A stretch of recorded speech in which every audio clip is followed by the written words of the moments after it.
आज मैं एक घर में आरओ की सर्विसिंग करने गया था और वहाँ मुझे बिना खाना खिलाए वापस ही नहीं आने दे रहे थे और इतने ज़्यादा जिद कर रहे थे कि अमित तुम खाना खा के ही जाना, खाना खा के ही जाना। और आखिरी में मैं मना भी नहीं कर पाया। तो हेलो फ्रेंड्स, मेरा नाम है अमित और सुबह उठ के मैं सबसे पहले एक आरओ की सर्विसिंग में आता हूँ हमारे सिवनी के उमा शंकर नगर में।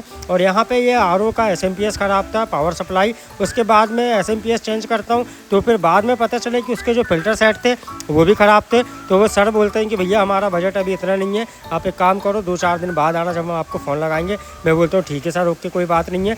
उसके बाद फिर मैं सेकंड कस्टमर के यहाँ चले जाता हूँ। तो यहाँ पे जो ग्राहक थे, इनका जो प्री फिल्टर था उसमें इतनी ज़्यादा डस्ट जमा थी, आप देख सकते हैं वीडियो में, कि इनका जो पानी बिल्कुल वो निकल ही नहीं रहा था वहाँ से। और इतनी ज़्यादा मिट्टी और इतनी ज़्यादा गंदगी थी इसमें। ये जो मेरे हाथ में लगा है ना, ये डस्ट है, ये मिट्टी है, जो मात्र 2 महीने में इनके प्री फिल्टर ने रोका है। मतलब समझ सकते हैं कि इनके यहाँ का पानी कितना गंदा आ रहा होगा। उसके बाद मैं यहाँ का प्री फिल्टर चेंज करता हूँ और फिर मैं निकल जाता हूँ तीसरे कस्टमर के आने के लिए। और जाने से पहले मेरे साथ एक चीज़ बहुत अच्छी हुई कि रेलवे का जाम मेरे जाते ही जस्ट खुल गया। बाकी लोग सब पेड़ के नीचे इंतजार कर रहे थे और मैं बिना गाड़ी रोके वहाँ से निकल जाता हूँ।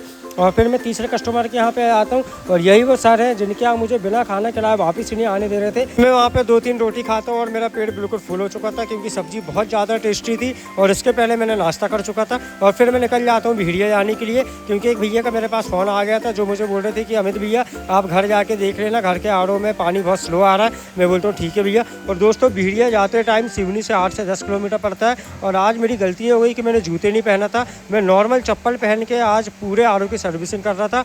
और जब गरम गरम हवा जब मेरे पैर में लग रही थी ना, और जब सूरज की रोशनी जब मेरे पैर में पड़ रही थी, इतना ज़्यादा गरम मेरा पैर हो रहा था और ऐसा लग रहा था कि जैसे बिल्कुल आग के पास आपके पैर को किसी ने रख दिया हो और मुझे बार बार पैर को मूव करना पड़ रहा था। और फिर वहाँ से आके फिर मैं अपने प्लांट आता हूँ और ये कूलर मेरे छोटे भाई ने बनाया है और उसका एक्सपेरिमेंट है, जो मुझे बोल रहा था कि अमित भैया इसको मैं छोटा हाथी में रखूँगा ताकि जब मैं जाऊँ कभी तो मुझे ज़्यादा गर्मी न लगे। और आरओ के जो टैंक रहता है वो टैंक में इन्हें पूरी मोटर फिट करके, DC मोटर फिट करके इन्हें कूलर बना लिया। और उसके बाद फिर हम लोग खाते हैं आम। और ये है नया लड़का शिवम, ये अभी 2-3 दिन से मेरे प्लांट में आ रहा है। और फिर हम लोग आम खाने के बाद निकल जाते हैं शिवम को छोड़ने के लिए, क्योंकि वो मुझे बोलता है कि भैया आप मुझे छोड़ दो और मेरा घर भी देख लेना। मैं बोलता हूँ चल ठीक है, आज मुझे छोड़ दूँगा और तेरा घर भी देख लूँगा। और फिर मैं प्लांट आके सोया आता हूँ। और दोस्तों, इतनी ज़्यादा नींद आई थी मुझे, 2 से ढाई घंटा कैसे कैसे बीत गए मेरे को बिल्कुल समझ नहीं आया। और 5 मिनट के अंदर मुझे नींद लग गई थी और सो के उठा तो मुझे बहुत अच्छा लग रहा था।